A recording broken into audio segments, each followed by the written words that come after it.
Hello everybody, in this video we're gonna get a trip to Mars. Well, kind of. We're gonna look at a game called Occupy Mars, the game. This is, by the way, from the Kickstarter page, which is, as you can see, the game is already funded. And 18 days to go is every time making this video. I'm gonna show you, of course, gameplay as well, which you get early access to.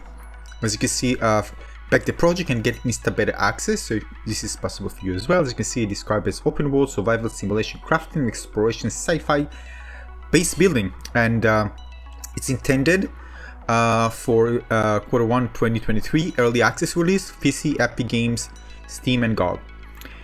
In development since 2017, early access coming, as you can see, to all of this.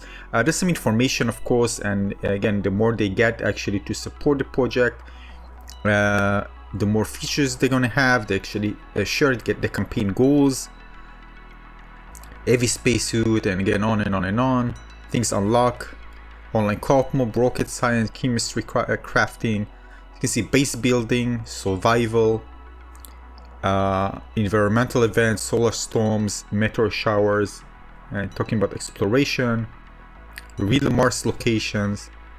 The terrain, the game is procedurally generated, which it is. I'm gonna show this soon. Caves and day-night cycle, and more and more and more. All right, so this is from the Kickstarter page. Right, and lots of details there. You can check it out. I'm going to link to it in the description of this video as well. All right, cool, huh? Lots of information. There's also going to be a mobile game separated. It's only going to be the same thing, but kind of for iOS and Android. But again, something that takes place in the universe of the game. But again, it's a different game. Now, a little disclaimer, as presented in the game. Again, keep in mind this is early access, not the final version of the game. Keep in mind also that not all game modes are available. They're just free play right now, and the tutorials. At the beginning, you're going to choose, you have a character creation. Just keep in mind, again, things might change, you might have more features, but you have some options to change your character. Again, this includes hair color, for example, hairstyle, suit colors, and all this little stuff. You can also choose a patch to put on your suit, a country flag, and choose an accent color for your suit as well. Regarding control and settings, I'm going to show you a few options in the settings. So you have the option to customize. There's quite a few options there. Change the mouse sensitivity. By the way, by default, for some reason it was very fast. I need to change the sensitivity, resolution, VSync, frame limit, graphics quality. I'm playing on the highest graphics quality in what you're going to see in the gameplay. And here are more options. By the way, I'm playing on the 3070 Ti RTX NVIDIA graphics card with i7 12 Gen CPU. Now, again, the game, as if you start a new game, you can load the game as well. You can save at any point. But if you start a game, you're going to have different options. Again, because it's beta, we don't have the campaign. We only have tutorials and free play. There's also multiplayer, but it's not active as of the beta right now. So tutorial teaches you different things, as you can see, so you'll learn the basics. We're gonna go over them quickly. Now, the cool thing, the game can be played in both first person and third person perspective. You press the V key in order to change, you interact with E, you can collect different tools, you have inventory, you have lots of things to craft here, and you also need to, I'm gonna show you soon, you need to manage between containers, to move things between one container and another. You have also a Rover, which we can use to travel, and of course do different things. So you can see, for example, using the tool in order to get resources. Again, I personally prefer that if the item, this item was actually intersecting with, but again, it's beta, so you're gonna notice some things that are just look unfinished, but again, are subject to change. Now, if you play No Man's Sky, you probably get those vibes of No Man's Sky as well. I mean, I did get it, so.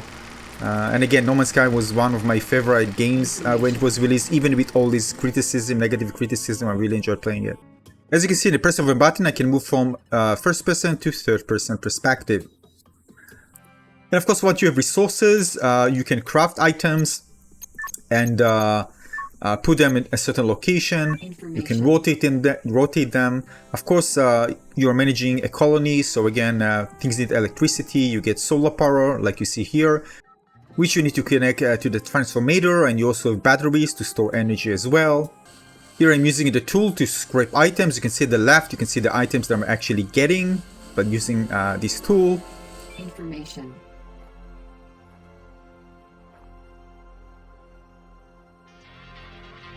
Now, as you can hear, the music is pretty cool. I mean, I like it. It really gives me the vibes like I'm in isolated place alone on Mars. But keep in mind, when the world is generated, there are already things existing in the world. I don't know, again, how it will be like, different game modes and stuff. But when you're using a seed, for example, to generate a world procedurally, there are already structures there in the world.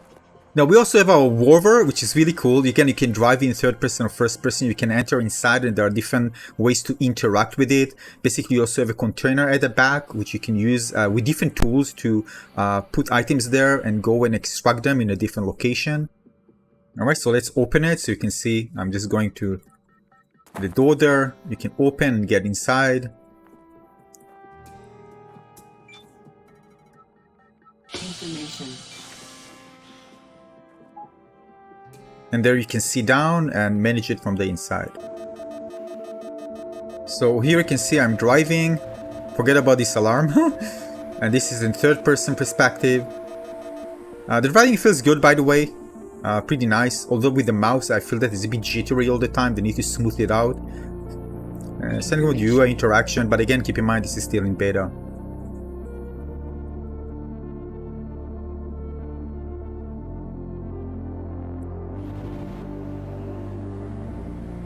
Now, one of my first missions was actually in the tutorial to actually hook this container on top of me. It took me some time, by the way, until I learned how to do it. But basically a bit of maneuvering until I was able to put that crane there and take it on top of the vehicle. And you have the option to do attach hook, and then it's actually connected. From that point on, I can use kind of a tool that I have, which is really cool actually how you control it. You can change to a driller. This is one for picking up. So basically if I drill down something and then kind of go to small pieces, I can actually pick it up and put it in the container. Now changing the tool is done inside the UI, inside the vehicle. So you can change to a driller, for example, or one that actually picks up. This is a driller. I can actually control also the length using the mouse wheel. It's pretty cool. So you can see that I'm drilling and I get those small pieces extracted. And then I need to switch to a tool in order to pick them up and put it inside. I can also collect soil, by the way. But this is a wider container. And then using the container, I can actually, move it to another location where I can extract it and do many things with it.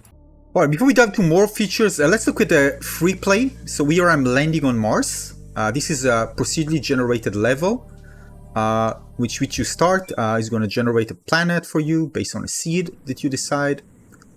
And yeah, let's land on Mars. Let me just be quiet for a second so you can see the process until we land.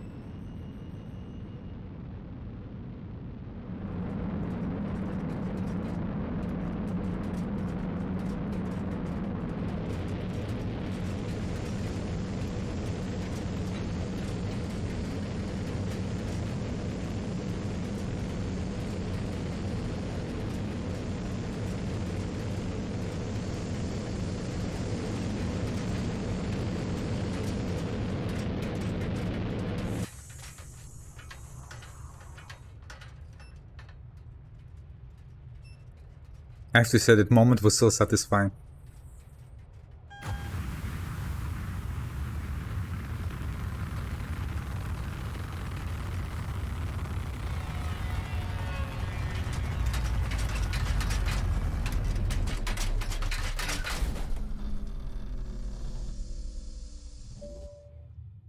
They created really beautifully with the lighting through the door and the sound effects. Yeah, this was done really well.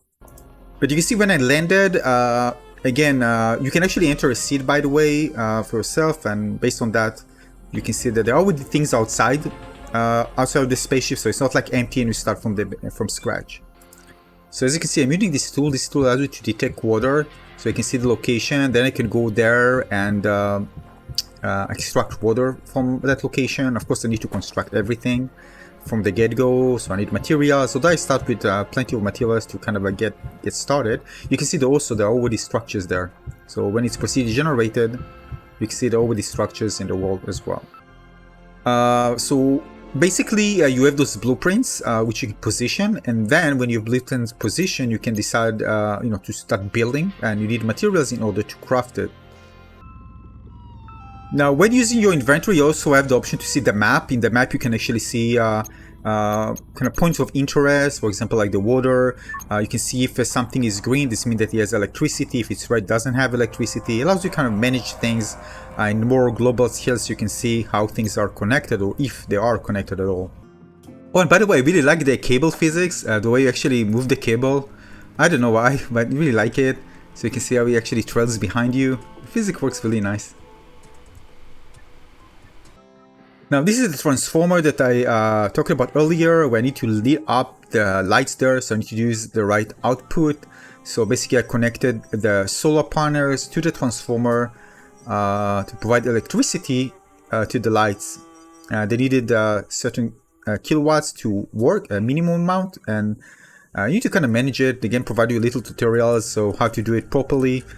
Yeah, nice.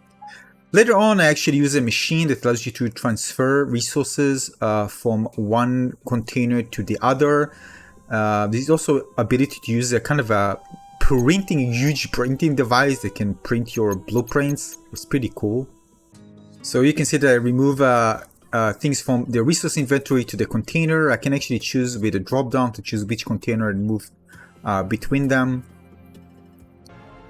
Then I send the container to the vehicle, and there's actually a nice animation. If I click apply, you can see that it moves the vehicle to the semi-trailer, to the rover. So you can see the animation.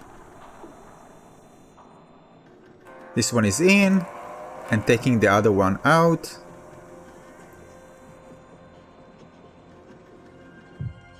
Nice. Now there's also a fertilization plant when you can grab seeds and grow plants and basically harvest them later on. It's a really nice place, and if you saw the movie The Martian, you probably get those vibes all over the place. Well, I think it's actually inspired by this movie as well. And again, like other things, you need to micromanage it properly with different values, so it's perfectly set well, otherwise maybe bad things can happen. So after a little process that I did, I was able to plant those plants. And not so long after, and voila, we got plants ready. We can harvest them and use them for, well, whatever. I haven't gotten that far. So again, the game has many more features that it offers. I only got started. Of course, there are things that feel a bit clunky and need to fix and bugs. But again, keep in mind, this is not the final version of the game. So I won't touch even those here. Just sharing early gameplay of me playing the beta. And yeah, if you like what you see, keep in mind that if you support the project on Kickstarter, you can get a key for the beta and play it yourself.